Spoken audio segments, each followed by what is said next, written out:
A very good morning to you. It's Sam Matterface alongside Simon Jordan and Martin Keown. This morning we're talking North London derby. Look, Arsenal were much better in terms of quality. They've got much better quality players over the course of the game. I wonder whether or not Igor Tudor got his tactics right. Martin doesn't think so. I wonder what the Spurs fan thinks this morning. 03717223344. Arsenal very good down that right-hand side, especially in the first half, and the forward players seem to get far too much room as well to express themselves. If Spurs' second goal wasn't incorrectly disallowed, the game would have gone either way, and that's the worst Spurs team I've ever seen, says Paul, the Manchester United fan. If this Arsenal team win the league, they'll be the worst to do so. What, they're top of the Champions League? Not won every single match, top of the Premier League, in the League Cup final, still in the FA Cup. I think that's... Is that a biased comment from I think Spurs that's slightly fan? biased. Yeah. Wow. Hi, it's Paul here from London. Although Martin gets a little bit carried away, he is actually right. When Arsenal lose, they do bottle it. When they win, it's because of what was spent or it's the referees assist them. Arsenal live rent-free in so many people's heads. Let's speak to Gabby, who is an Arsenal fan. Hi, Gabby. Morning, Sam. Morning.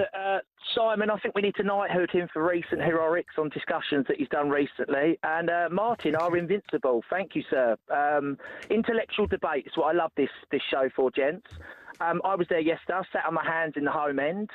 It was very hard, but it was great towards the end. What I will say is that Martin got this a little bit wrong, but I do appreciate it's a little bit gangy up here today, but we have brought it on ourselves. We do love the banter. We do love digging other clubs out, and the lads that play for the club will be looking at social media. This isn't the football of the 90s, the 2000s.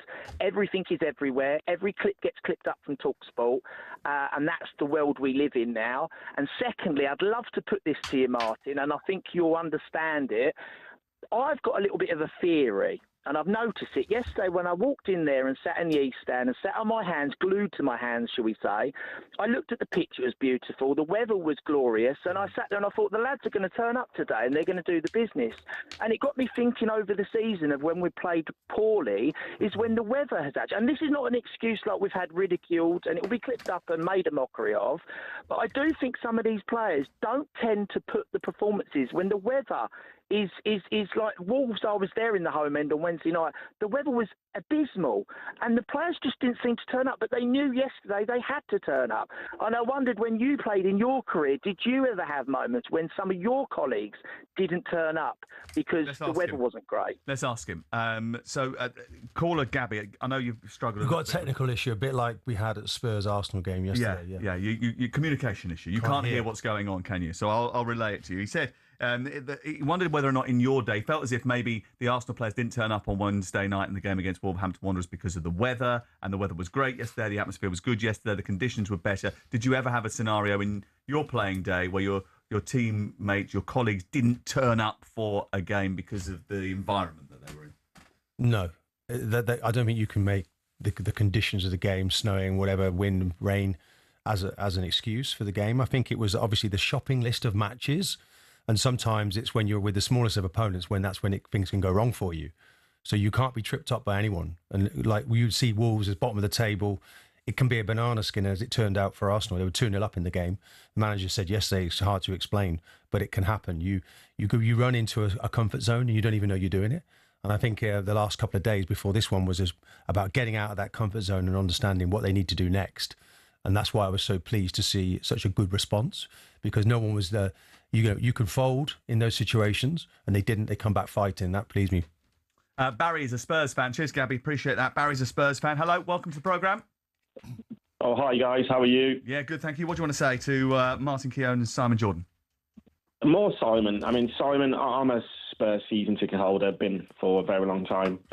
Simon talks about objectivity when it comes to Martin and Arsenal, but he lacks none of it when it comes to Spurs and Levy. I'm sure he's the president of the Levy fan club. He really is, because he's the first to jump on that pylon when it comes to the Ineos and Ratcliffes and making bad decisions. But let's be clear, Levy presided over the club for 24 years. He hired and sacked 25 managers. We won 2 cups, spent, I think, over $2 billion over that time, which is the 4th most in the Premier League from what all these sort of stats are saying. We're buying rubbish players, volume, rubbish players in essence over that time. And actually looking at the stats, we spent £100 million less than City over the last 5 seasons. So the city that have unlimited funds, we spend 100 million less than them. But yet, look at where we are. So he can't just say Levy's gone and look at where the club are. The culture has been set over 24 years. You know, what owner sacks a manager just before a cup final because of his ego? Barry, do you want him to respond then? Let's see what he says. Are you the president of the Levy fan club? It depends which part of that conversation he thinks I disagree with and have disputed. Depends which part of the observations that I've talked about when players have been bought that I felt have been substandard for Tottenham. Daniel's built a wonderful spaceship but probably needs a different captain. That ultimately Spurs not achieving things. Who cares about the spaceship? Who cares about No, but I'm responding to what you said to me. I don't care whether you care about it or not. I'm responding to what you said to me about my lack of objectivity. What I try to do is put balance in the conversation. Do you think, honestly, you probably do for the purpose of this conversation because it will make a point for yourself, that the team that's been put together, whoever put it together, however badly it's been put together, is a team that should be 17th in the league? Is that what you think this squad should be? Because I don't think it's a championship winning side. I don't think it's a top 6 side. But I certainly don't think it's a 17th from the table side. But it's deeper than that, Simon. You talk about United saying it's deeper than it, and you're the first to jump on in terms of Radcliffe when it comes to bad But I don't decisions. judge Tottenham and Man United in the same category. Yeah, I don't think Tottenham are a big club in comparison to Man United. Irrelevant. You've got to hold every owner accountable, and you don't because Levy's your mate. Yeah, I do. And, maybe he's done a podcast. I do. You don't. No, I do because over the years we can do. I do. No, don't. He's behind you, right? But the fact of the matter is I do. What I don't like is I don't like pylons, and I don't sit here listening to the fact that I will always potentially veer towards the owner's point of view because I'm the only person in a room or in a conversation that's been an owner, so I know what the other side of the equation is, and you don't. And players don't, and managers don't. So there's always a propensity, and I take your point, that if there's a bias, it's because I'm looking through the owner's eyes. But what I try to do, and if I don't succeed, then fine, I'm happy to be criticised, is I try to be balanced in my view. Do I think lots of things that Daniel Levy did for Tottenham Hotspur were very good? Yeah, I do. Do I think all of them were good? No. Do I think he made lots of mistakes? Yeah, I do. Did I have dealings with Daniel over the years where I didn't agree with his principles and doing deals with me over players? Yes, I did.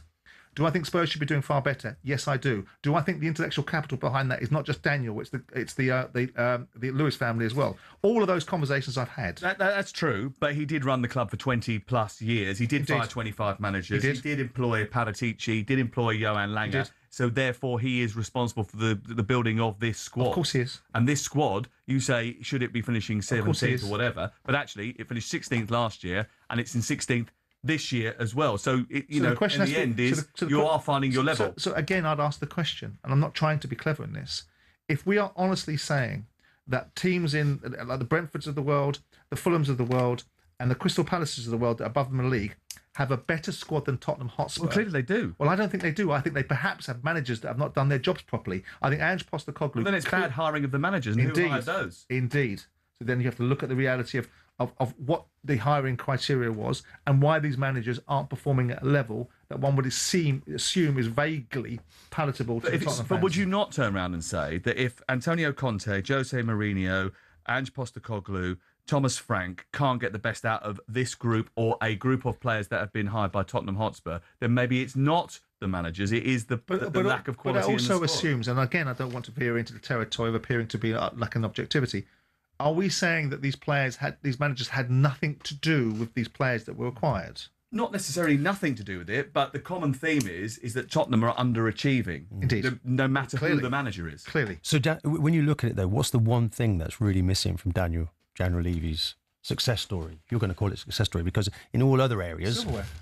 Silverware. Absolutely. But that's what he was there for most of all. That's what the fans want most of all. Indeed, they don't want a big gleamy station ground with they want all of that. The most lights and the most boxes. They want all of that. Your club decided to give up its pursuit of excellence by buying a football stadium or building a football stadium, and what they had was a manager that played ball with that. What Tottenham have had is a group of managers that haven't. So in the end, of course, the person responsible for the lack of outcome has to be the owner. But behind that, you also have to look at other aspects. You don't operate in a vacuum. There are other football clubs that have spent far more money than Tottenham Hotspur, but I take the point. I take the point that if at the end of the day, if you want to blame a person, if you want to hold them accountable for the culture of a football club, and could he not have speculated more to accumulate? Of course, he could have done. Because I'm worried that his share value, and we had this argument once before. Don't worry about that. I I kind of feel that was he doing it to protect that? more than anything else. No, he's doing it because he's an accountant. Because ultimately now he's a billionaire, isn't he? Over the share sales. But if he was to sell them. Well, probably not, but he's probably very wealthy as a result of it, I suspect. But the fact of the matter is, Daniel Levy, in and of himself, and I feel like I'm speaking on behalf of him, isn't independently wealthy enough to bankroll Tottenham Hotspur. It had to come from somewhere else. So the bankrolling of Tottenham Hotspur either comes from the revenues that it generates or the Lewis family. So Levy did the job that it was asked of him. Now, could he have done it better? Do I believe that he has a mentality that's not connected with the outcomes and wouldn't live, breathe, and feel as passionate as perhaps some people might do about it? Yeah, I think that's a fair observation because I think he's an accountant by mentality. I think his job was to do what Alan Sugar started. Irving Scholar nearly sent Tottenham to the poorhouse. Alan Sugar came along and went, we're running this as a business. We're running this as a business. And as a result of that, Levy came in there afterwards, bought out Sugar. ENIC bought out Sugar share prices in 2 tranches and ran it the same way. But the ultimate argument is, if you build these wonderful stadiums and you spend lots of money on players, not their wages, but buying players, and you win nothing, you're going to suffer the consequences. So you have got a lot of admiration, haven't you, for Daniel? No, I've got respect. Yeah, but I don't admire the fact that anything. He clearly got the balance wrong. Clearly, if you want to work, well, you say that, right? But actually, you do say that. You could argue. You can both be right at the same time. They never seem to be running for the really big names. Maybe that's because what Arsenal did, which was they had to sacrifice a little bit of success in order to build the stadium and pay off the stadium in the 2000s. Every year, Wenger had to sell a player. Absolutely. Maybe just maybe, in 15 years' time, or 10 years' time, or 5 years' time, the benefits of the stadium, the higher revenues that they're getting in, will generate enough income that Tottenham actually do end up becoming a more competitive football club. But it might have to be patience. And Daniel Levy, we might look back on it and turn around and say, actually, he did a very good job. The fans don't have patience. But not now. Not now they don't. I think there's nothing wrong with the sentiment of Daniel Levy being given praise for getting it to a certain point. I have said for the last 2 years, it's a spaceship that needs a different captain. You get a different captain. Now, you careful what you wish for.